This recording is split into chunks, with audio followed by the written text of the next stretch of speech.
there's a lot in between evidence generation and policy uptake and policy implementation that we need to be aware of, we need to engage with, we need to actually do research on that gap and on that black box that tends to fall between evidence generation and policy uptake. And there are many factors involved in that. And we'll hear from the perspectives of the panel, who I'll briefly introduce. Part of the challenge relates to what do we mean by evidence? Is the evidence about evidence of the problem? Is it evidence about the types of solutions that are available? Whether that evidence is picked up relates to the severity of the issue, it relates to the urgency, it relates to whether there are feasible actions that have payoffs within the life or the time in office of a politician or a policymaker. And there are important issues around policy environments, governance. Who are the policymakers? How do they receive information? How do they act on information? When do they act on information? So we need to look at policy windows. And then there's a link between the two, which is all about framing evidence, packaging it, communicating it in effective ways. It's about the media, it's about the message, and it's about timing in many cases. So there's a bundle of things there. A lot of work has been done in the last 5 or 10 years on that gap or that linkage between evidence and policy. ODI in the UK, Jeremy Schiffman in the US, many others. So those are some of the core issues. Now, the panel we have today, there are 5 panelists. What we have deliberately, purposely selected two panelists who will speak from a research perspective, one from an African perspective, one from a more South Asian perspective. 2 panelists who speak more from a policy perspective, again, one from Africa, one from Asia, and a donor organization representative who is very much engaged in this issue. And the idea is the first part of this, we will have presentations based on those experiences for 4 minutes, only 4 minutes from each of these 5 people, I hope. And then we're going to go into a more targeted question and answer around 2 key questions, which Namakolo will introduce. So first I'll hand over to Namakolo for some introductory remarks, and then to get going with the first round of presentations. So I will just give a quick background in terms of where we are, particularly on the African continent, and then similar situations in Asia.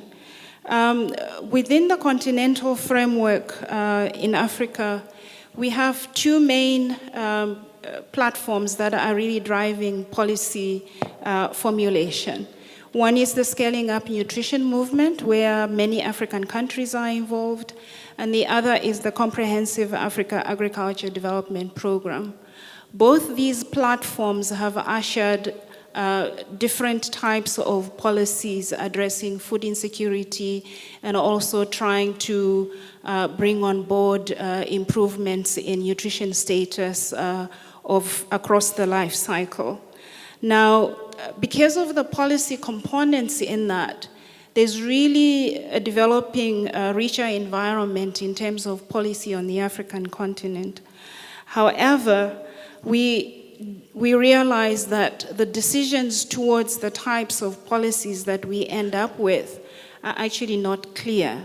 Whereas they're nonetheless important, we need to know what is going on there. But at the same time, we also have a situation, especially with the Comprehensive Africa Agriculture Development Program, where the continent has tried to rally to try and bring on board accountability mechanisms. And so we have the CADEP, that is Comprehensive Africa Agriculture Development Program.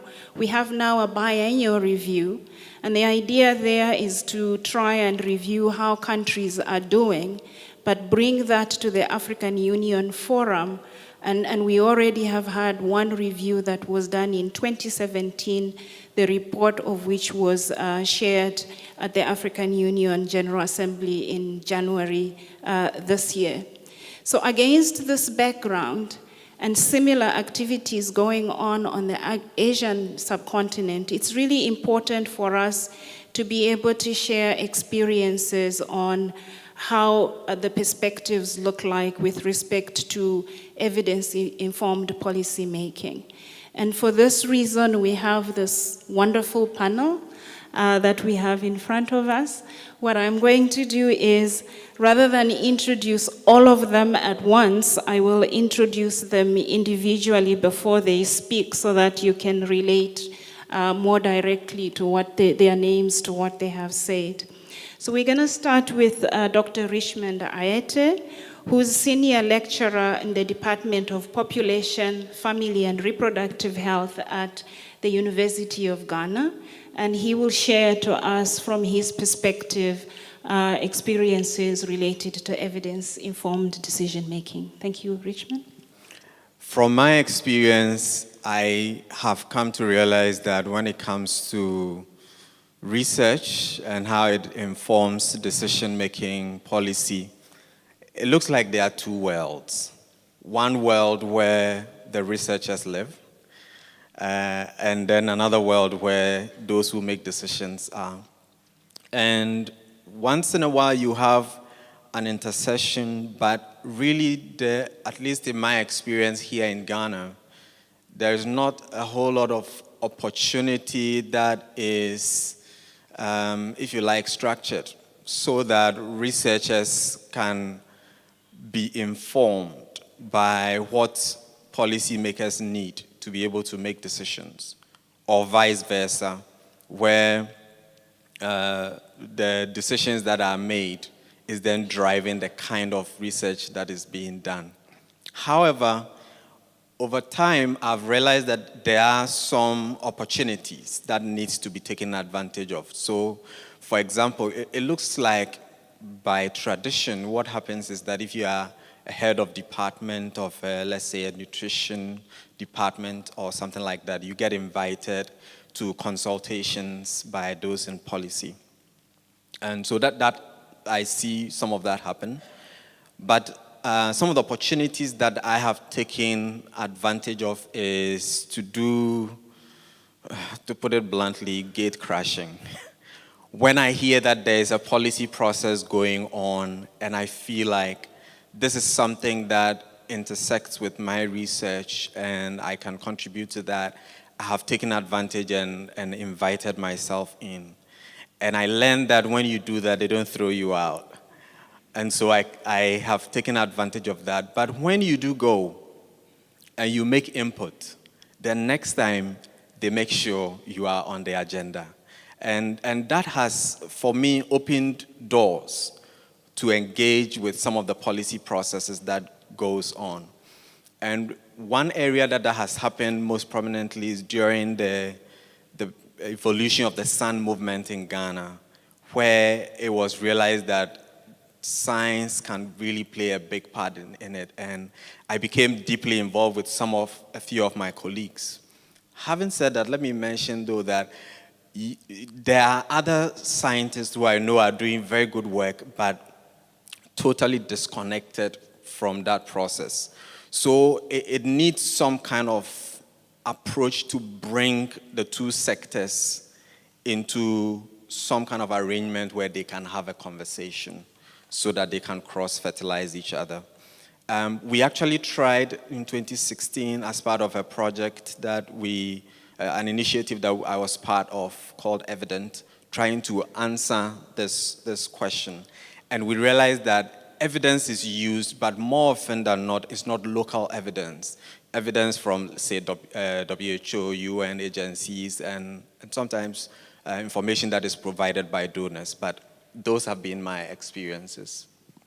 So LANSA basically, very quickly, is a 5-year, 6-year project. It's got 4 countries in South Asia. It's a 6-partner consortium.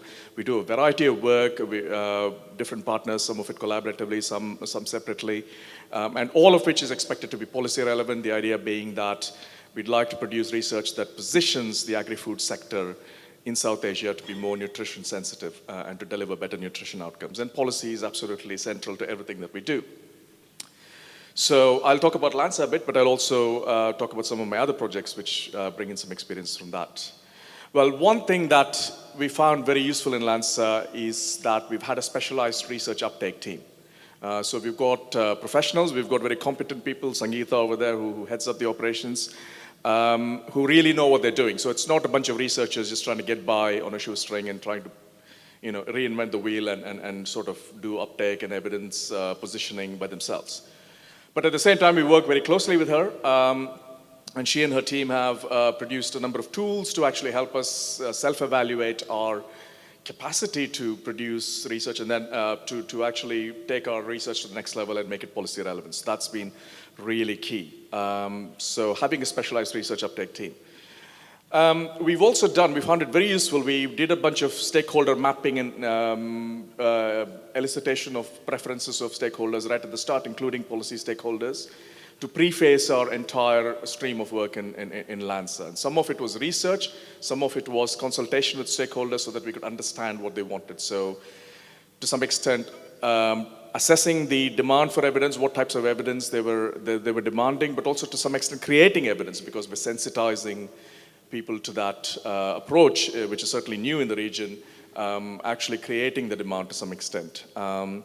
And also understand some of the constraints in using research in evidence. So that's something that we worked on, and the team basically went back to these stakeholders, policy stakeholders, and engaged with them at continuous intervals. And that worked quite well for us, having them right from the start. And this has worked on other projects as well.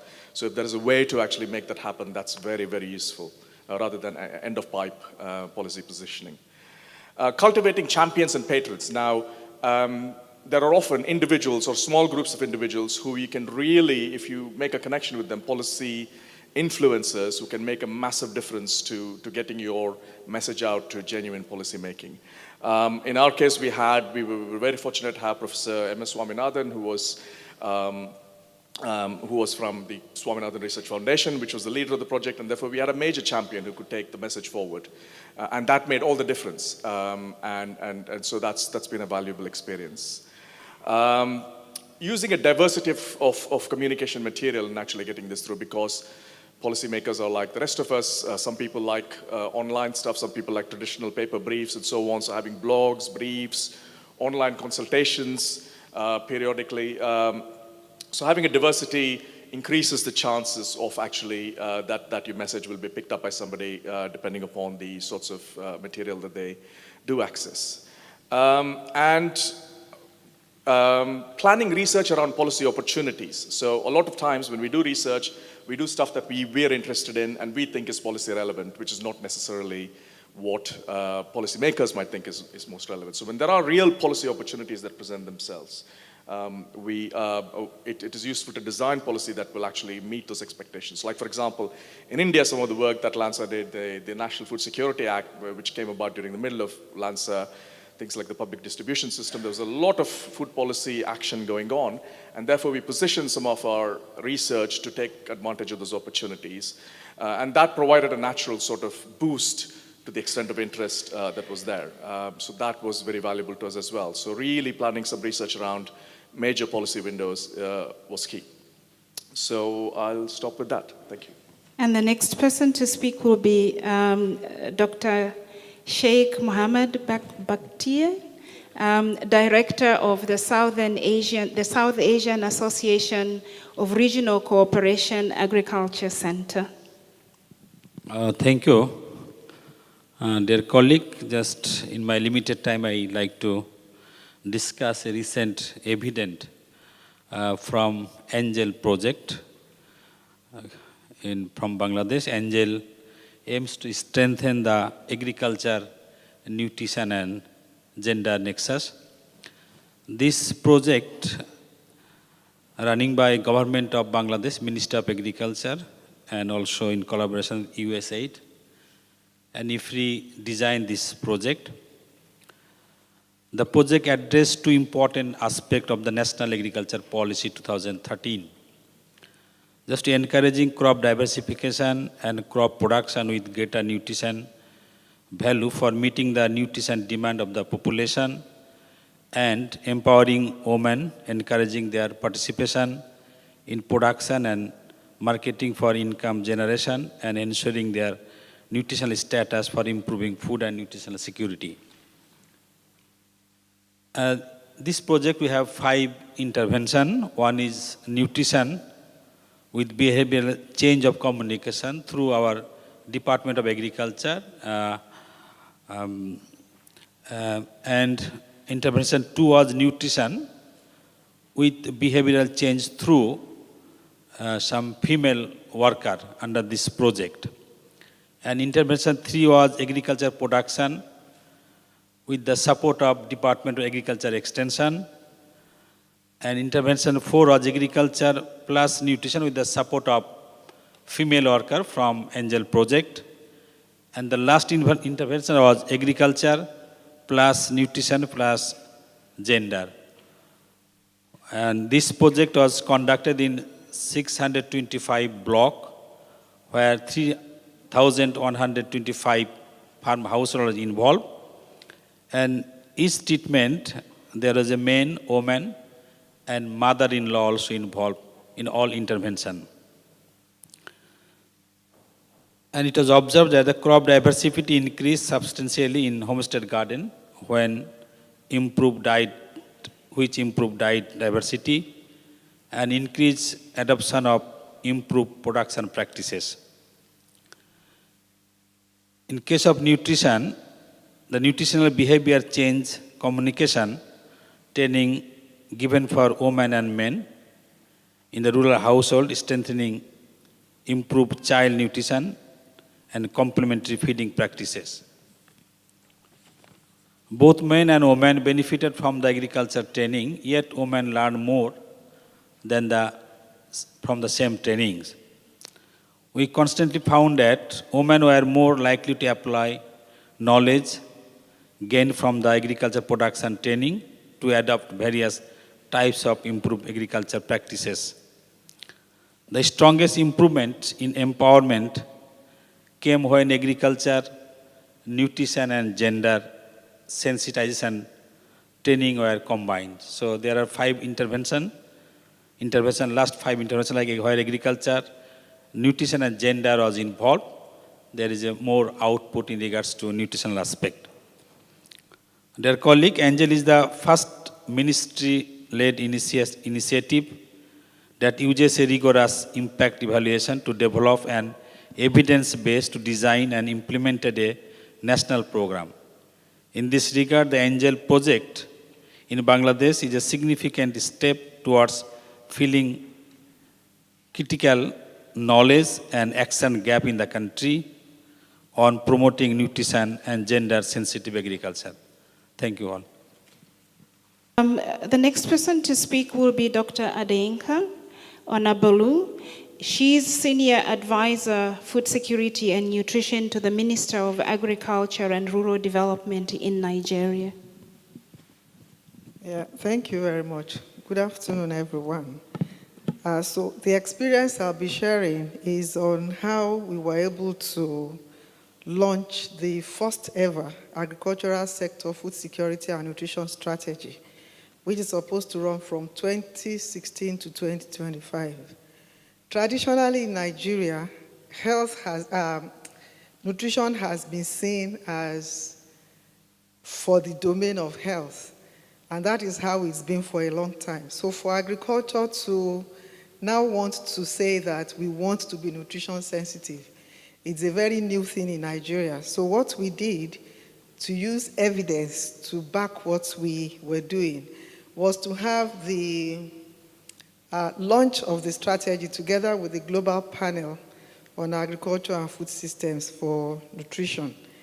And what that did was that at that time they had just launched the foresight report, and then they had a policy brief on improving nutrition through enhanced food environment.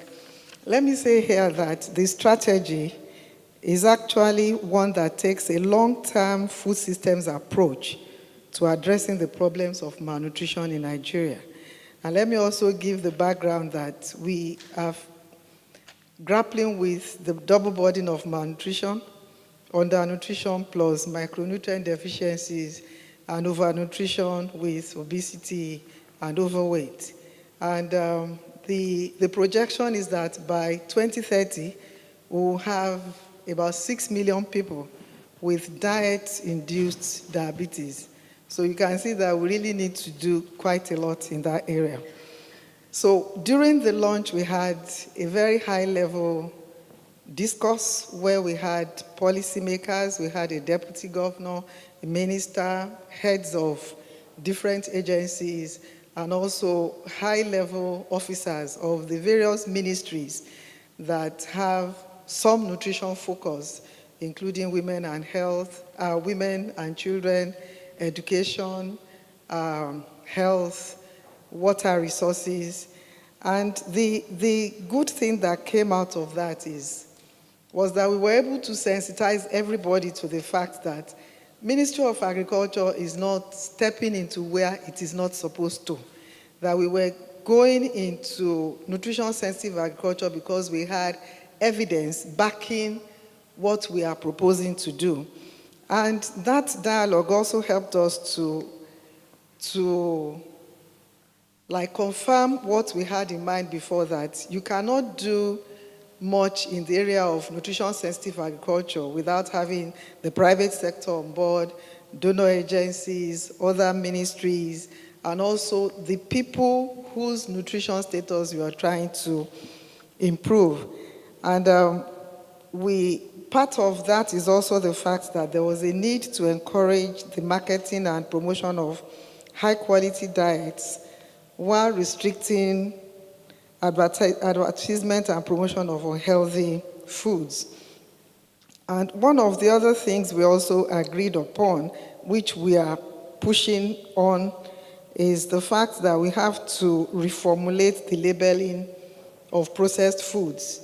I must say that, yes, we have not done so much since last year, but now we have the framework for putting in place the things that we need to do, just because we had global panel bringing the evidence and everybody that was important to that decision were there and and that has made it possible to advocate to different people and also lobby quite a few people. So I'll stop here. Thank you. And the last, but certainly not least, person to speak will be Dr. Rachel Lambert, and she is the Senior Livelihood Advisor at DFID. Rachel? Thank you, everybody. So DFID in the last few years has been really prioritizing our investments in research, and I come from the agriculture research team in DFID. And we spend about 3% of our budget on research at the moment. But also we've been really looking at this issue of how do we use evidence internally within DFID, and how do we strengthen our own systems and capacities to use evidence in programs and policies. And one of the things that we did quite early on was to look at what the evidence says about evidence-based policy making. And so in 2014, we commissioned a systematic review on the subject, and I think it has some really interesting insights which are still very valid today. First of all, evidence can influence policy in a number of ways, but I think the two big ones we're looking at are the impact and cost effectiveness of particular interventions, but also really importantly, understanding the context in which those interventions can be implemented and in our case scaled up. The review highlighted a large body of evidence which shows that evidence can and does contribute to policy and practice. And we've heard some excellent examples today, and I really like the example from Nigeria that you've just shared with us. But we heard from Jan Lowe yesterday on the importance of evidence in driving forward and underpinning the scale-up of biofortification. And certainly from DFID's perspective, I think what's been really instrumental there has been kind of the systematic approach to collecting the evidence on the nutritional efficacy and impact of biofortified crops. And thinking about how that is shared through a number of different partners and so on. And I think that's underpinned both the funding for Scale Up, but it's also been influential and helped convince decision makers of biofortification as a viable strategy for tackling hidden hunger. So it's really kind of central to action in that front, and it's really great to hear, that policymakers are demanding that evidence as they are in Nigeria and responding to it. But the systematic review also highlights a number of challenges. I think we're all faced with the challenge of how do you measure the impact of research. There are issues around biases in using case studies and case study approaches, which is what we all necessarily have to fall back on. And of course, there are many examples of poor use of evidence where there's a tendency to cherry pick particular pieces of evidence, or where research is used sort of symbolically to justify maybe pre-existing decisions. So there's lots of challenges. But I think kind of the key messages, or there's sort of 3 key points coming out of that review in terms of what are the constraints, what stops evidence uptake by policymakers, and therefore what do we need to take into account as we design research programs? Because we definitely can't assume that evidence will move seamlessly into policymaking. It doesn't happen. So the first one that's highlighted by that review is low capacity amongst policymakers to access and use research evidence. And our own reviews showed that there were kind of real gaps around technical skills in accessing evidence, appraising evidence, using evidence. And civil servants and others, including in DFID, don't necessarily understand the data. They don't necessarily understand statistics or how to weigh up different sources of evidence. And so we really need to take that into account and if necessary, program around that if we're to avoid kind of some of the traps that I've mentioned in terms of poor use of evidence. The second constraint, I think, is that evidence suggests that most decision makers are not naturally motivated to use research evidence. There are many other factors driving decision making, and we need to be realistic about the role of evidence. It's one of several influences, and I think that's why we talk about evidence-informed policy making rather than evidence-based policy making. So we need to be realistic, and we need to grab those opportunities. Whereas, as you've said, Bhavani, you know that there are people and there are processes or institutions where that culture of evidence use is being prioritised, to make sure we nurture it. Thirdly, I think it's about systems and support to help policymakers, which are often weak. And I think, Richmond, you talked about this really clearly. Kind of the ability to commission research, to commission analytical support, to engage with policy think tanks and research institutions where those institutional linkages are really weak. So fixing those 3 problems, capacity, incentives, and systems, will go a long way, but they won't necessarily help unless we've got that kind of political space as well to bring evidence into decision making. And we need to work really hard to identify ways which enable us to work with those kind of champions in government or elsewhere to really create those spaces for debate and those opportunities for us to help build the demand for evidence. Thank you, Rachel. Rachel, you've touched on, I think, the next question that I was going to ask the panelists, which is great. And it's the issue of, definitely from the experiences that have been shared, it is clear that evidence-informed decision-making is of interest from different perspectives, from the different stakeholders represented here. However, we also know that we do face challenges, and those challenges require for us to think of solutions. So in the next minute, if you can just quickly indicate a major challenge that you have experienced and suggest a solution to that challenge. So a few interlinked challenges that I can see that I faced and a lot of researchers face, I think, perhaps some of which we don't think too much about. One is that there's a huge amount of confirmation bias, and I think this echoes what Rachel has been talking about, that policymakers, like all human beings, have a certain worldview, and they want to hear a certain support for that worldview. And so if you present results that push in a certain direction that is to their liking, then it's likely to be taken up. So that confirmation bias, do we think enough about that confirmation bias? We think huge amount about various biases in our research. Do we think about the biases in uptake and what that means for society? I think we need to be thinking more about that.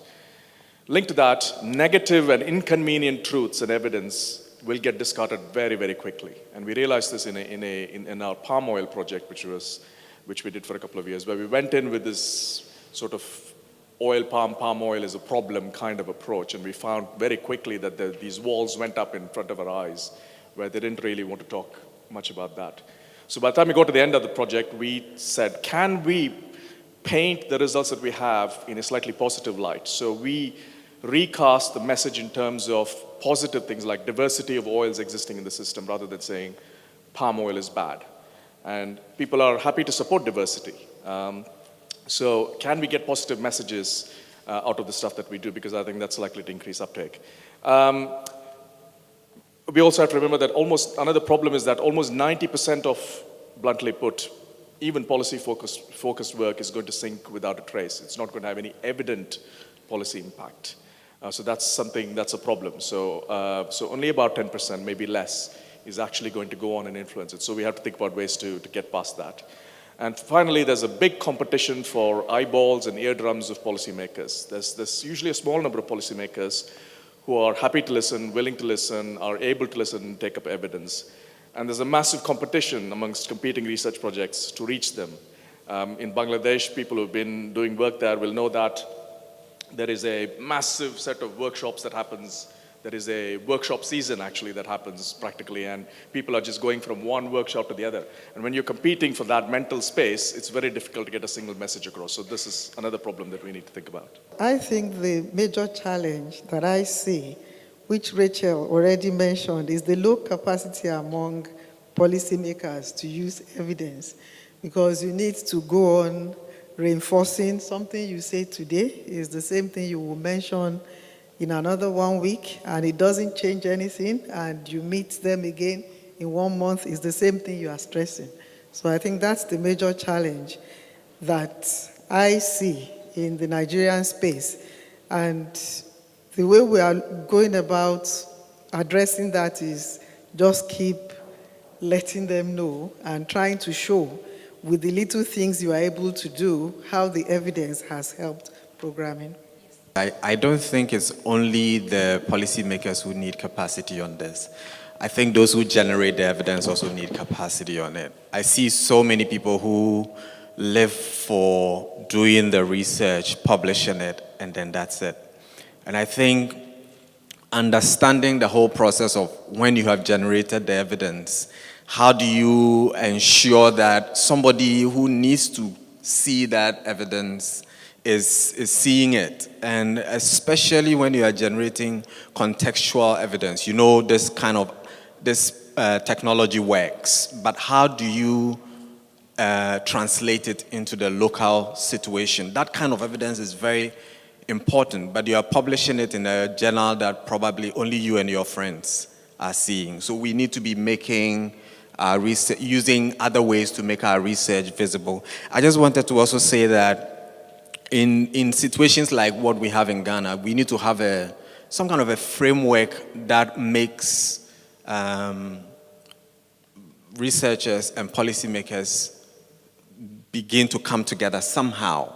Because right now it's like there's a gulf between them, and it should be impossible for people to make a decision and say, oh, but that's how we've always done it. There should be a clear process for policy making that involves evidence.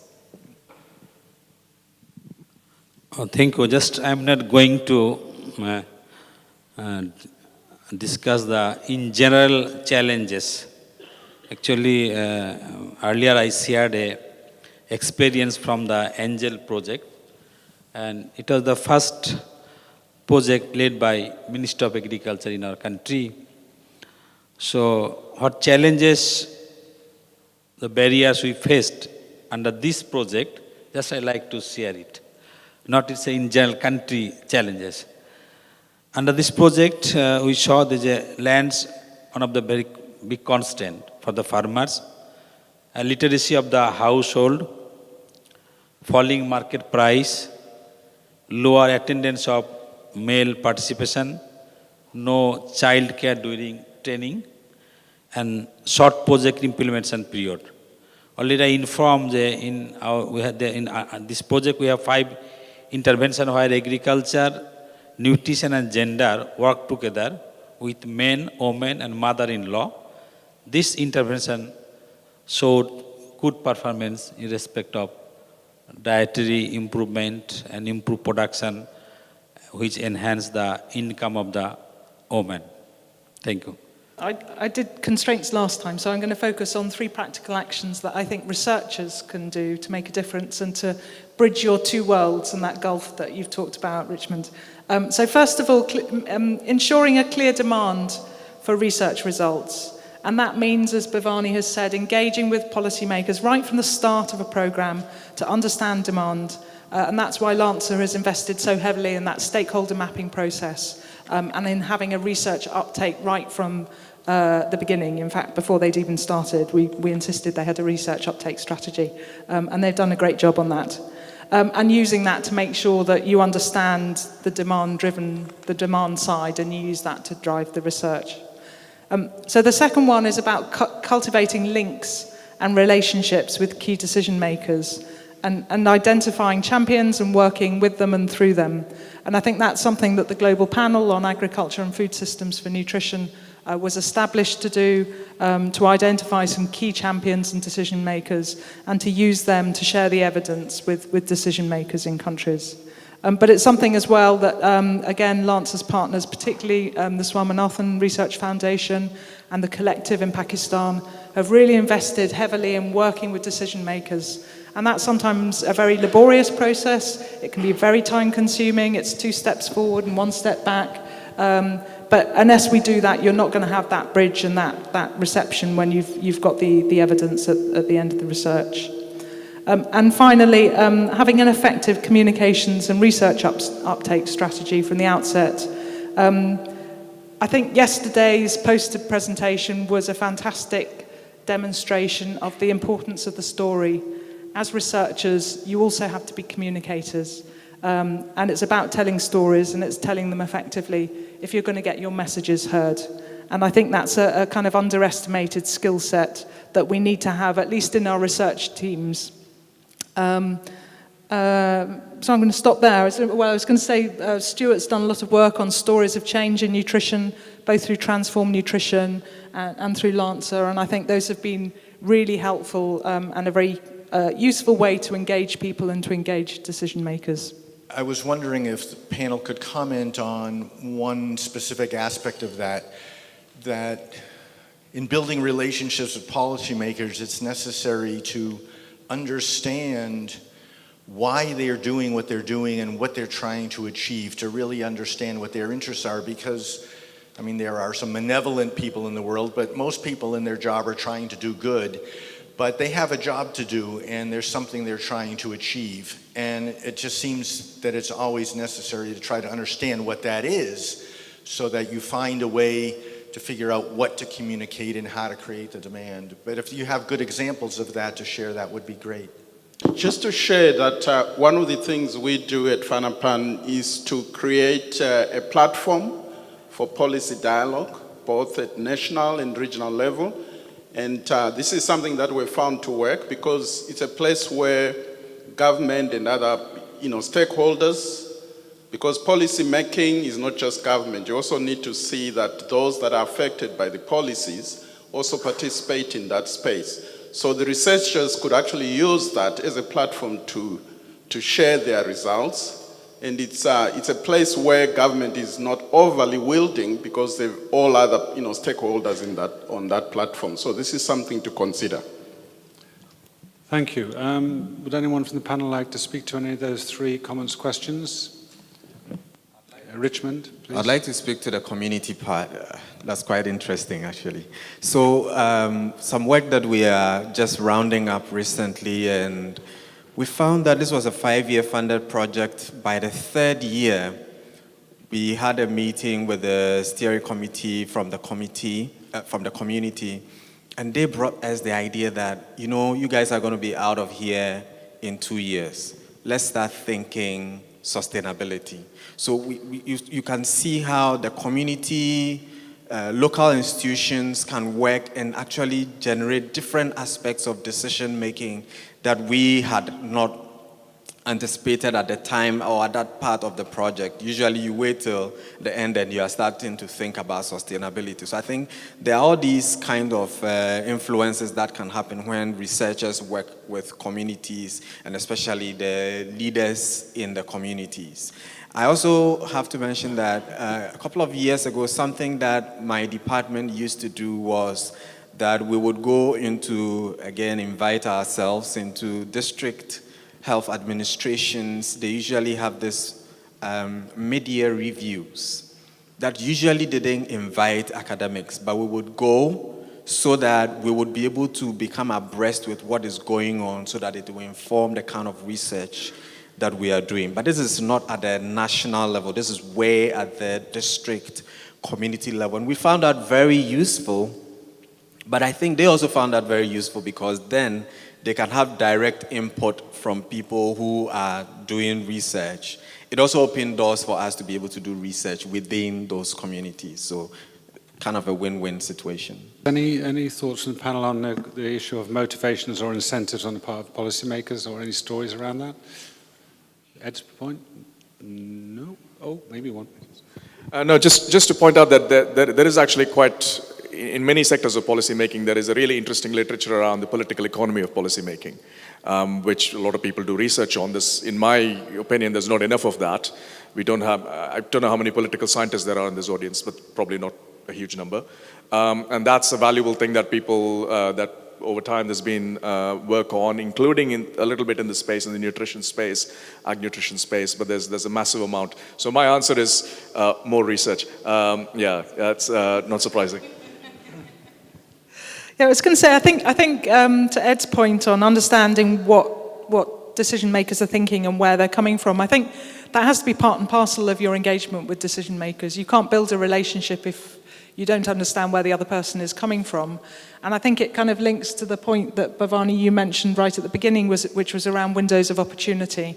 And I think it's about, if you have that relationship, you're going to be in a position to respond to a request from a policymaker that may not be quite what you wanted to respond on, but actually by making yourself useful and by using the data you've got available and commenting on a draft policy or providing inputs on something, you're helping to build that relationship and to create an opportunity down the road where you can jump in with something that's maybe more pertinent to where you started. I think it is important for us to get out of our comfort zone where we are good enough, which is generating the evidence and looking at the world through the technical rationality only, and to broaden our views and take into consideration the context and the environment in which policy and decision makers are living, and what are the other rationalities that come in play for them to make policies. I'm just wondering why, for instance, a minister of health in a given country with a public health background would resist to advise to develop a primary health care and community health system, and instead invest effort and resources in building big hospitals. I think this is not an issue of evidence. It is more than that. And that person is probably constrained by other rationalities that can be from political stand, economic stand, legal, cultural, and social stand. And I think we need to, as Ed said before, to try to understand the challenges that these people are facing when it comes to making policies. If we see how policy is designed in countries, some country has a platform, some country they don't have. So what kind of platform we have, and how do we know what the existing policy is sufficient enough to tackle the challenges we have, and how researchers are engaged in this platform.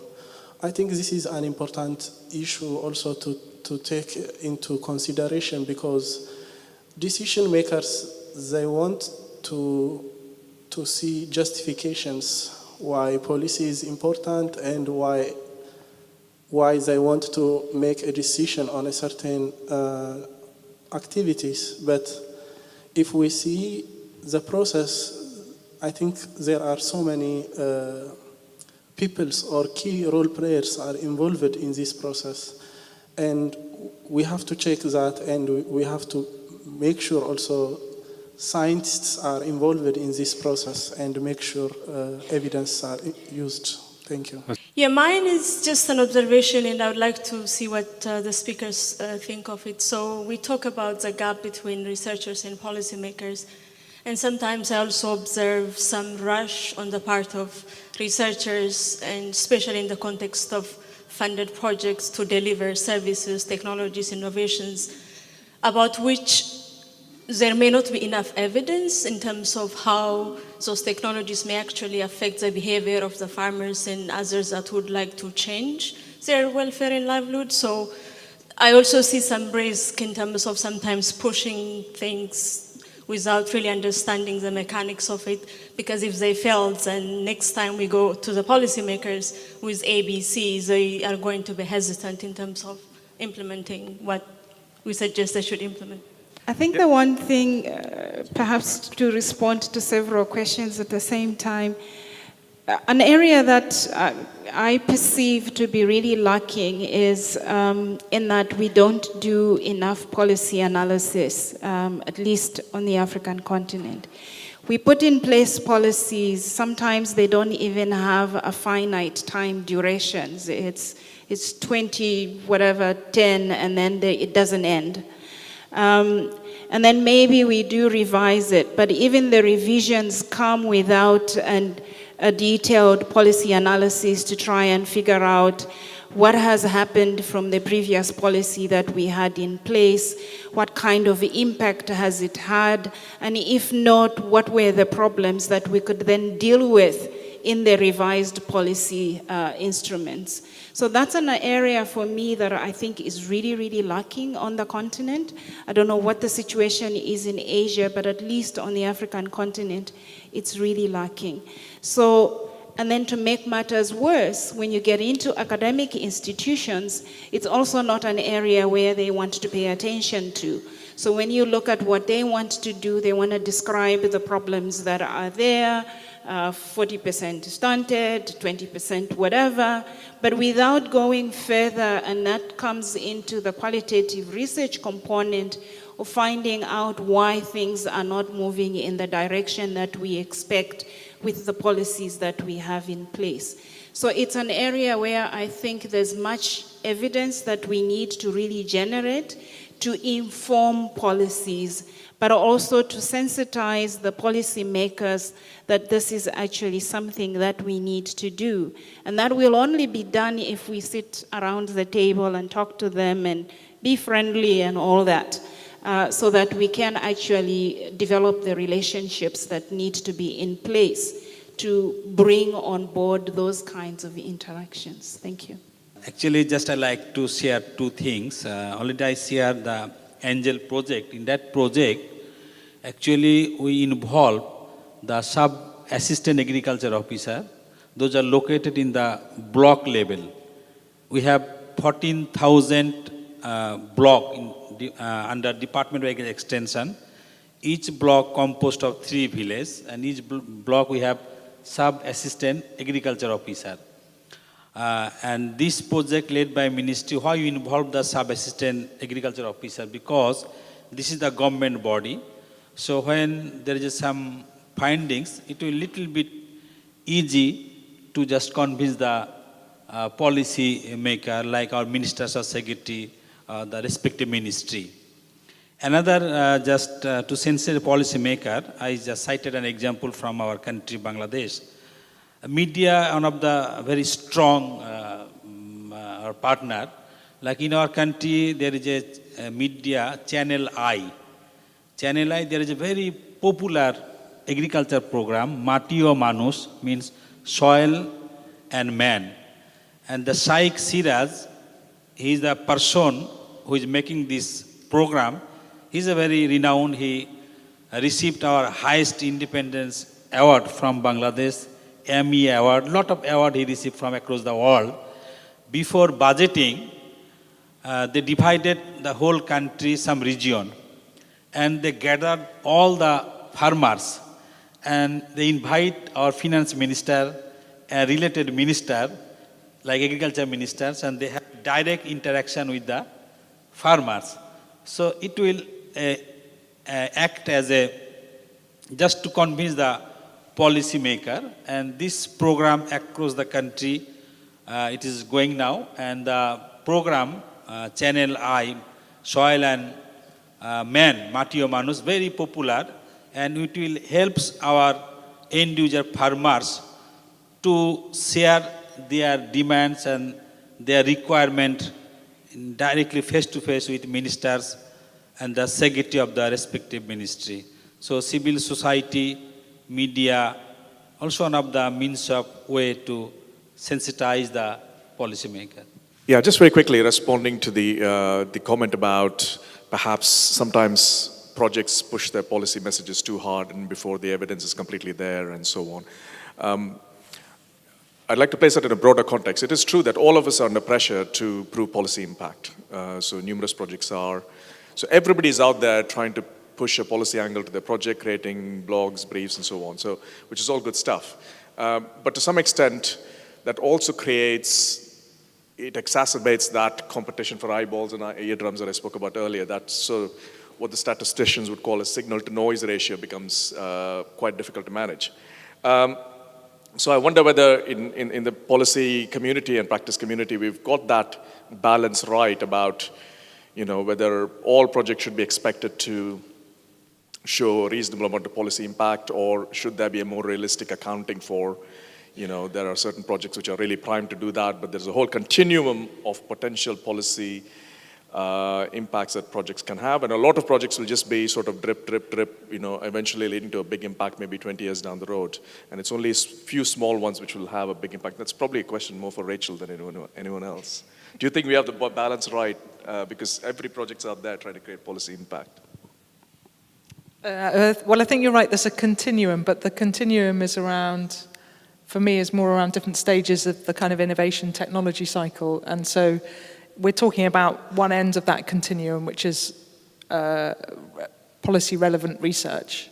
And yes, I hear the point about it being a very noisy space, but from a funder perspective, we really need you to demonstrate that your policy, your research is delivering results, and there's different ways of doing that, and this is really, really challenging to do, but we can't be funding policy-relevant research work if we can't demonstrate results, and that's the bottom line for us as a funder, and we recognise the challenges in doing that. I had an experience with the GDN project. When you have a meeting like we have, they will set up one day to meet the policymakers. In other words, if after this meeting here, we are able to bring down the basic things into a policy briefs, and then have maybe tomorrow policymakers telling them that this is what we discussed at this meeting, and these are the things that we think you can take ahead, it helps. So I'm saying that, well, when we have these scientific meetings, can we reserve maybe last day and call policymakers together and immediately let them know exactly what came out? Then it's much easier probably for us to follow up and say, well, we told you. Things like that. Thank you. Thanks, everyone in the panel, for a fascinating set of presentations. Thank you very much for the comments and questions. We're closed now. Thank you.